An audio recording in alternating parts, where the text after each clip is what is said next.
Hello there. 38 days to Freedom Day, and still no one has the kahunas to put these Brexit talks out of their, or more accurately our, misery.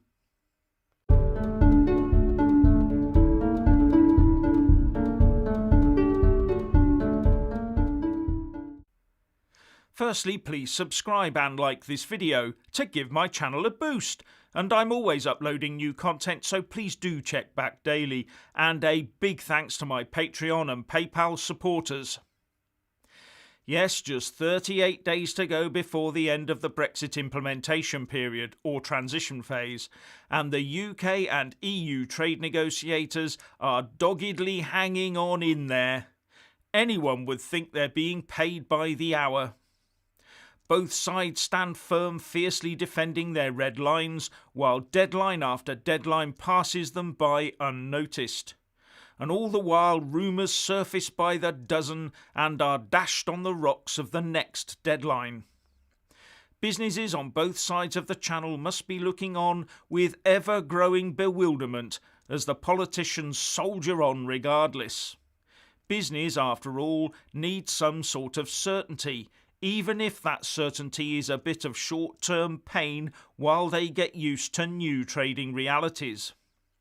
But it looks like the politicians have decided that taking this whole process to the wire is the only way to save face and be able to apportion blame once the dust has settled should we end up with a no-deal Brexit.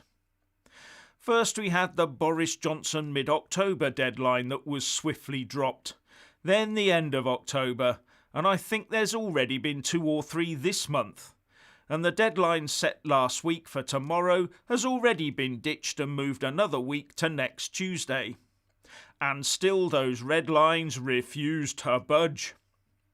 So the latest is that the UK Prime Minister Boris Johnson will be getting on the blower with the EU Commission President Ursula von der Leyen sometime later this week to see if they can break the logjam. With the Daily Mail reporting, Boris Johnson will intervene in post-Brexit trade talks with the European Union this week as he tries to personally break the negotiating stalemate, it was claimed today. The Prime Minister is said to be preparing to call Ursula von der Leyen, the President of the European Commission, in a last-ditch bid to get the deal over the line. And one UK source told The Telegraph, the negotiators are nearly there on an awful lot of things, but the areas of disagreement, state aid in particular, cuts across a lot of other areas. We are not in the final moments yet, but this week will see the start of the final push.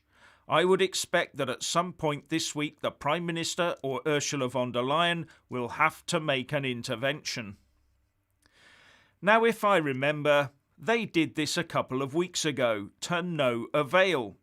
All that happened was they ended up instructing their negotiators, Michel Barnier and Lord David Frost, to try harder.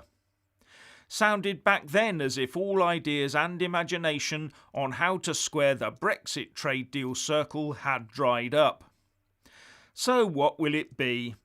Both sides asking, are you going to shift your red lines? Both sides saying no and we shake hands and part without a deal? Or yet more instructions from the top to try harder. And the clock keeps ticking. And the nearer we get to the 31st of December without a decision, the harder it will be for exporters and importers to deal with any fallout. Business needs the instructions on how they must operate and the time to implement them. At this rate, they'll get neither. But any disruption caused will not be the fault of Brexit itself, but of the politicians involved. The UK Chancellor Rishi Sunak is upbeat about the UK's future in all scenarios, though, telling the BBC yesterday that, I think we're making progress in the talks and I remain hopeful that we can reach resolution. I think we're being entirely reasonable with our requests and have been consistent and transparent throughout this process about what's important to us, but we will prosper in any eventuality. Well, it should be made easier to prosper by taking a position now and running with it.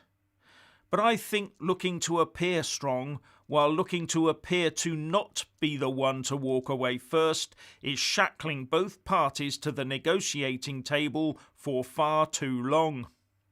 But in doing so, it also takes them down a cul-de-sac of brown stuff or bust.